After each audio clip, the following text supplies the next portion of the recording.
The Geometron G1 GPI is perhaps the most futuristic mountain bike to come out of Britain in the last decade. It's a bike built around adjustability, reliability and ultimate downhill performance.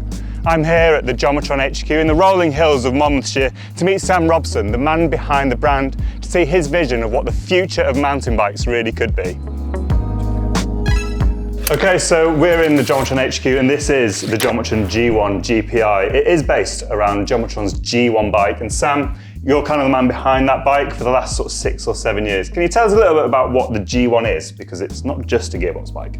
The G1's been our flagship model for the last 6 years, and we developed the G1 with a broader range of adjustment, and with Nikolai developed the built-in modular blocks in the frame, which allows us to have a pretty broad range of adjustment. And the G1 itself, it's an aluminium bike, but we're talking what, 162 or 175 mil rear travel? What's it built for? Built for kind of all disciplines really. With the trails we ride now, we need kind of a bike that pedals well uphill, and also we want to try and make the most of the downhill. 2 different travel settings that changes the attitude of the bike, so you can adapt that between the different trails you're riding, but it's got a very stable climbing kinematic. So it's got a steep seat angle, you can sit comfortably all day, and it's got a very efficient pedaling kinematic, so it's not bobbing around. It's got a fairly neutral anti-squat, so it's not pulling the suspension around and losing energy there. And then further forward, we're looking at, I think it's 170 mil stock, but you can go up to 200 mil at the front, is that right? With a dual crown fork? Yeah, that's right. Okay. So the frame is robust enough to run a dual crown fork up to 200 mil travel, and implementing the use of the mutators again, we can adapt the geometry. You know, if you've increased the axle to crown length with the dual crown fork, then we can adapt that. But on this conventional drive G1 frame, you can run 3 different shock lengths as well. Highly adaptable, you can go down to 145 mil travel with a 210 shock, or you can go to a 250 by 75 mil stroke shock, and that gives you 200 mil rear wheel travel, and we can adjust the frame accordingly to accommodate that stroke length. Okay, so that non-GPI version literally is anything from a trail bike to a downhill bike in one frame? Yeah, absolutely, yeah. Our goal was to have like the one bike stable. Our clients, often they've just got their like holiday setup where they'll go and do like uplift days or trips to the Alps, and they'll equip it with the dual crown and burly wheels and tires, and then they'll come back and put it into enduro mode or the shorter travel mode, with a couple of dainty little changes in wheels or suspension, and that really does change the efficiency of the bike and how it handles. And you've just come back from Turkey racing an enduro out there. I think you did quite well. Were you running 29 on Mullet? Yeah, I always go back to running full 29. I ride flat pedals, and the 29er, I feel like I have to be a bit more aggressive through my feet, and I load my feet quite well. I like that resistance through my feet. Slightly more planted feel as you're pushing through. Okay, so let's talk about I think a lot of people are going to be really interested in. That's the Pinion Drive in the middle of this GPI bike. It's a gearbox. This one has 12 gears inside, and I think it's a 600% range. So what does that mean compared to a normal transmission or normal gears on the bike? Essentially, it means you've just got an extra little creeper gear. Okay. Yeah, the crawler gear for the steeper climbs, really. So your second drive, you can gear up or gear down, if you like. So there's two gear ratios that you can put as your second gearing, but inside the gearbox, that's a sufficient range. Okay, SRAM transmission 1052, that's a 520% range, so this is kind of the equivalent of a 1060 cassette. Yeah. So why did you put the Pinion in the middle of the bike? What's the reason? Yeah, robustness, reliability. The GPI unit, the Pinion unit, is another step forward in having a bike that's easier to live with and last longer. Okay. Are you basically saying that because it's got a single chain line, there's no chain bending as you change gears, there's no mech hanging off the back, it should be more durable, more robust, and the system in there is going to last a long time? Is that the sort of the basis? Yeah, exactly that. You know, you've got an encased gearbox here with all your gears hidden away in there in a bed of oil. The service life on the 12-speed box is 10,000 kilometers. That's the same as your car. Along with the reliability and designing, you've got greater sprung mass and less unsprung mass. The unsprung mass is the weight that's not held by the suspension, and the sprung mass is the load that's on the suspension. On a conventional drive, bike, you've probably got, 2 kilograms of load on the rear wheel with a cassette and derailleur. In the G1 GPI, we've moved most of that weight into the sprung area of the chassis. So a lighter rear wheel allows the rear wheel to move easier over bumps. So you've got like 1.5 kilograms less force to lift the rear wheel off the ground and then move the suspension. When e-bikes came out, you probably felt it, suspension felt delicious because you've got such a heavy mainframe in the sprung weight relative to the unsprung weight. Okay, and so that's the ratio has shifted from unsprung to sprung, relatively speaking. The ratio has grown for the sprung weight as opposed to the unsprung weight. Yeah. And that helps mask the effects of friction, makes everything feel a bit smoother, a bit calmer, and a bit more stable. Yeah, because for every bump, it's disrupting the chassis less. So the pinion that you're fitting into the G1, that's an electronic shifter on there. And I think there were some changes because they've got the e-bike version, we've got that outside. And I think you said that they moved some of the shift technology into the sort of the manual non-electric bikes as well. So the new Smart Shift is a bit of a game changer. You can shift pretty much instantly. It's very good at coping with higher loads. Okay. If it's too high, it will either cancel or pause the shift. Okay. But yeah, that generally they can get the shift done pretty quickly, kind of when you're at top Z center. So you barely feel an interruption in riding it. Because when the cranks are vertical, that's when the least power effectively is going through that chainring. So it's easy for the internals to remesh. Yeah, exactly. And it's got a little solenoid that'll just click it over or it won't. So if it can't shift, it won't shift. But generally it'll find a point in your revolution to shift. There's a little battery concealed in the down tube. Okay. And there's a little charging dongle that you rarely need to charge. Okay. Yeah, it's around like 20,000 shifts to 100 riding hours, about 3.6 months if you're basing it around 200 shifts an hour. A big advantage for the Gearbox is its ability to shift while stationary. So that's its party trick. If you're sat chatting at the bottom of a climb, you can just click into any gear. Or if you're descending and you want to pre-select, you can do that without moving. When I go back to a standard drivetrain now and kicking over a crank just to get into the right gear, it feels super clunky. Yeah. How does it actually work? Because there isn't a little derailleur inside a box, unlike maybe the Honda RN01, which neck in a box. This though is more like a car gearbox, is that right? Yeah, 2 shafts within the gearbox, and they've got 4 gears that mesh with each other. Okay. And then 2 shifts in a planetary system. So you've got 1, 2, 3, 4, then it'll shift back to 1 and move the planetary gear. Okay. So you've got 3 sets of 4 gears. Giving 12. 12 gears. There are sprockets on this bike. There's sort of quite fancy, sort of funky Gates ones, but we've got this carbon drive belt. Yeah, it's very strong. It's one continuous piece of carbon strand, and it's mated with the Gates CDX sprockets. They have a little center track, so that helps keep the belt in line. We've got this tensioner arm too. How does that relate to when you're changing the rear center length with your mutators? Do you need a new chain or a new belt? Yeah, you do. Unfortunately, that's one of the head scratcher that we had to get our heads around, was mating the chainstay options that we had in our conventional drive, but with the correct belt length and sprocket size. Okay.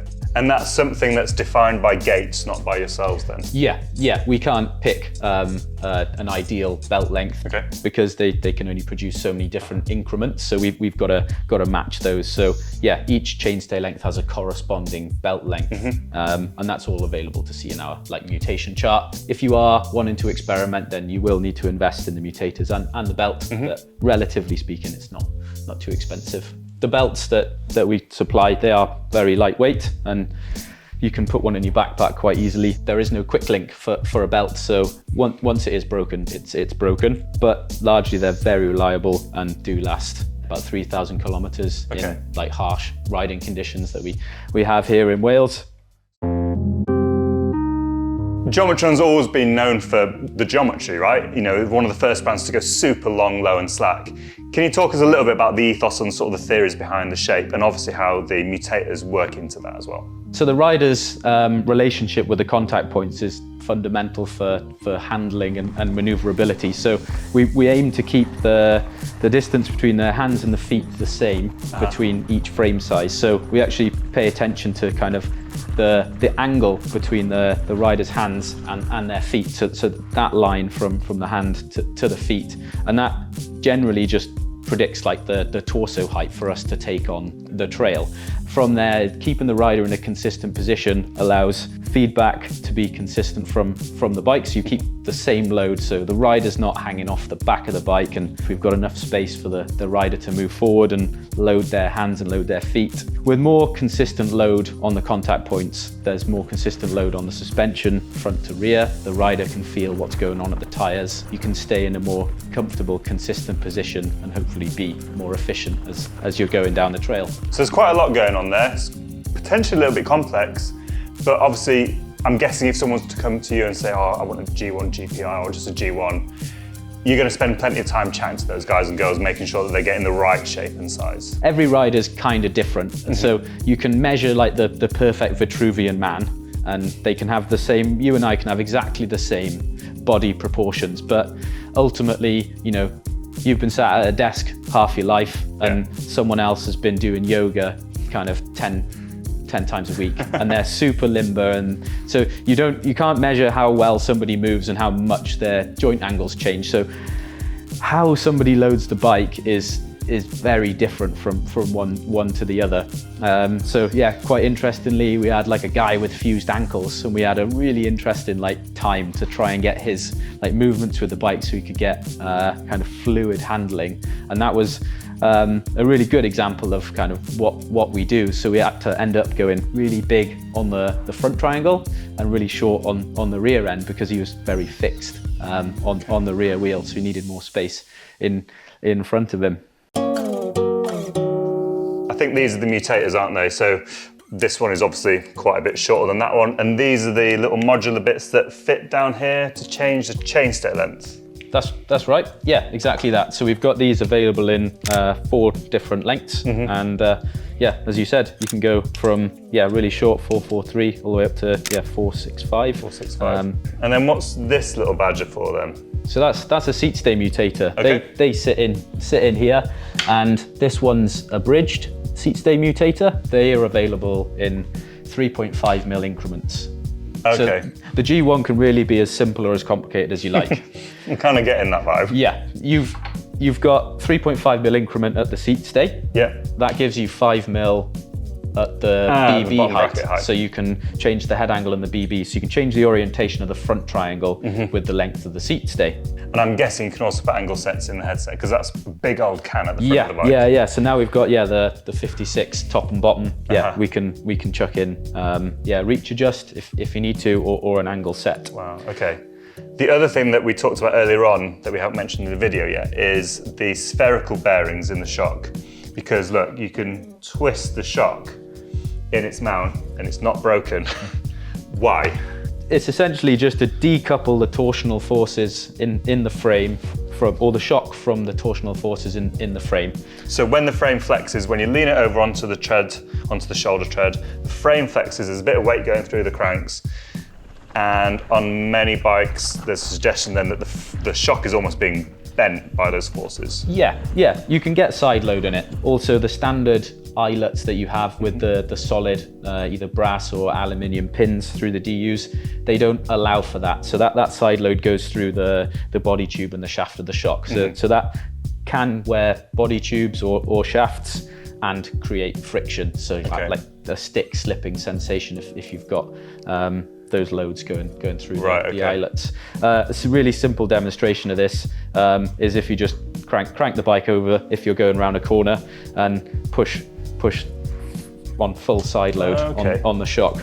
So the suspension still remains active under full torsion. I mean, that's compressing when you're doing that, and I'm guessing there's going to be more friction in that shock if you're doing that on a bike without those spherical bearings. Is that what you're saying? Yeah, this allows the bike to dip and steer more, and the suspension to be more active, especially in corners when you're under full load. So we've developed this shock with EXT. They kindly allowed us to share our ideas 6 years ago when we developed the first G1 frame, and we managed to get a few really cool novel features from those guys, and the same goes for the V4. So we've retained the spherical eyelet bearings and have those made solely for us. Oh wow, okay, so this is a Geometron only product? Yeah, that's right. So I've seen you out and about in the forest in some pretty disgusting conditions, and I know that one of the big things at Geometron is that reliability. We've talked about it earlier on. What goes into the hardware to make sure that it's going to last for many winters? So quite simple really. We've just got double seal bearings, so full complement enduro max bearings throughout the whole frame, but a classic Nikolai, very well thought out engineering, as each bearing has an O-ring seal on each of the spacers, and the bearings are appropriately sized for the forces that we put through them. So you guys assemble all the bikes here in Monmouth. They're designed in this office too, but Nikolai over in Germany build them, is that right? Yeah, that's right. So yeah, Nikolai full metal construction.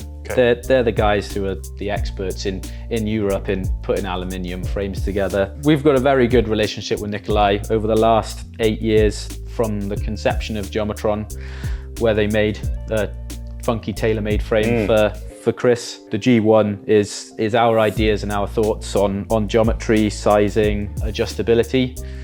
They accept our ideas and implement their design language into that. So we do the 2D, almost the line drawings, the suspension kinematics, the ride feel. We'll do the R&D on that. They kindly allow us to use their facilities. They put their time into making the Nikolai full metal components. Okay, and then it's all shipped here. Then you put it all together with your selected components, or the components that the customer wants, or just ship it off as a frame as is. Yeah, absolutely. We do everything from frame, and definitely recommended shock. This is doing a disservice if you don't go for it. The chassis is built around the suspension too, all the way up to a full build, built to kind of a performance requirement rather than a price point. Okay, Sam, well, in a couple of years' time, we'll come back for the Geometron G2 to see all those things that you've implemented. Now, if you've enjoyed this video, don't forget to check out our factory tour of Atherton, where we went and see another incredible British-built bike, the A200G. And if you've heard Chris Porter's name mentioned a couple of times, we had him on the podcast a few weeks ago. It's an incredible chat about all things suspension, mountain biking, the past, the present, and the future. Go check it out. Sam, thanks for having us down at Geometron. It's been a fascinating day. I'm going to try and come back in a few weeks' time and steal this off you for a few days, because this looks really cool to go ride. So thanks very much, Sam. Appreciate it. No problem. Look forward to seeing you.